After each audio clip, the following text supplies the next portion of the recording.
back to Shemsuniverse. So today, guys, we're going to discuss the different aspects with the ascending/rising sign with astrology. So like I said, we're going to forward into this topic now, but I want to make sure I give you guys an in-depth reasoning of like why we're delving into it, what it's really about, and how it affects you. So that's what we're going to go over today. So the rising/ascendant sign is like the third most important sign. The first one is your sun sign. Of course, we all know that's what we're growing into. It's very similar to our life path numbers in numerology.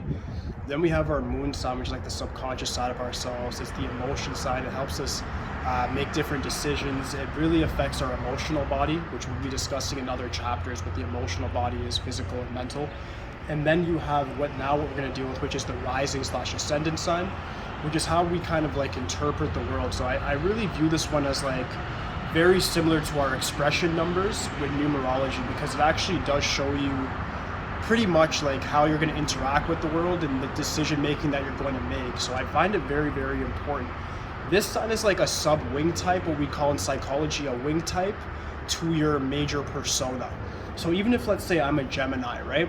I have a Virgo as my rising sign, which means I'm very observant, I'm very detail oriented, I like to be perfectionist, and I want to be rich.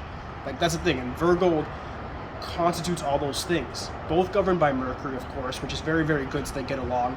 And we're going to be discussing compatibilities and so forth as well. But to give you guys like more of a major summary today, I just want to make sure you guys understand how each of these zodiac signs are going to affect you when it comes to different placements.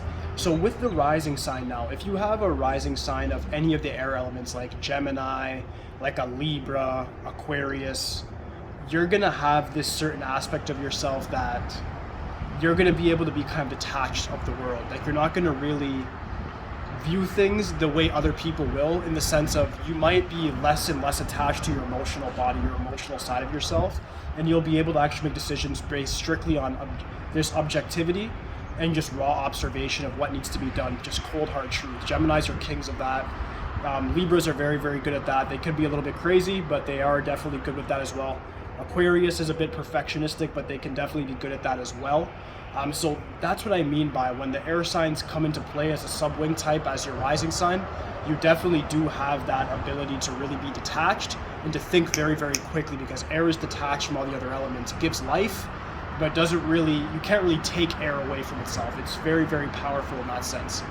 Next one I want to cover is like the fire signs. Like if you have like a Leo as a rising sign, like Sagittarius, Aries, these are the signs now where it's going to be, okay, you have one of these, it's going to be more so you're going to have a very passionate, strong persona.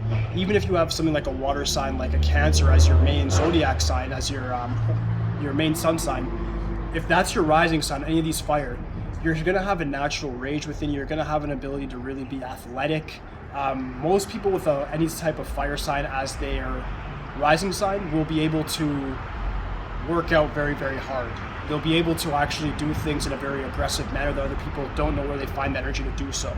So it's a very inspiring sign. It's a sign that's able to provide leadership and passion. So it's very, very strong in that aspect. The next one would be like the earth sign. So of course we have like our Taurus, for instance. We have Capricorn, Virgo. These are grounded signs. So like even like for myself, I can use myself as an example. I have an air sign as Gemini. I have an earth sign for the rising. So this really grounds my ideas. My Gemini ideas go crazy. Like I want to do 5 businesses at a time. I want to go crazy, make all this money, blah, blah, blah. But the Virgo is what gives me that observation, makes me be able to see things in a more detailed aspect. If I had Capricorn, it'd be the same thing. Like it happens where the earth is the opposite of the air. The air is what's going through right now. Sorry about the wind, guys.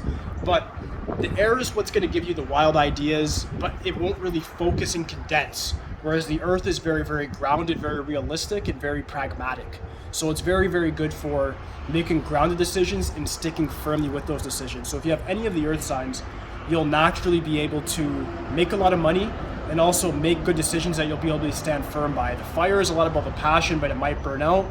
The air has wild ideas, like I said, but it might be widespread. The earth is very, very grounded.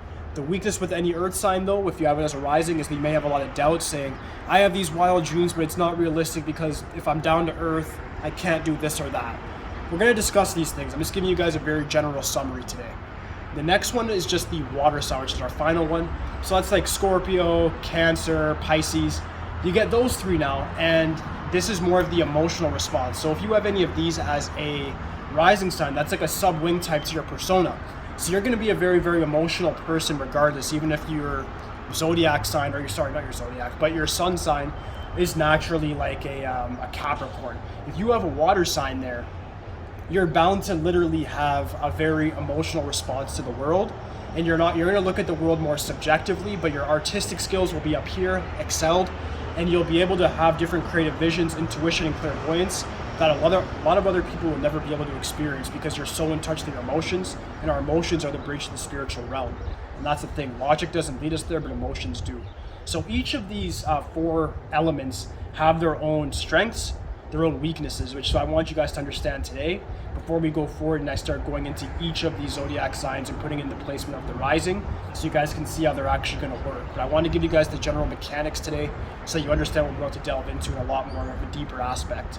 If you guys have any questions regarding anything with your astrology chart, any at all, you can just please let me know in the comments. If you want like a reading of any sort, like I said in the other video, it'd be like $30 for an astrology reading, $30 for numerology. If you want both put together, I'll do it for $50.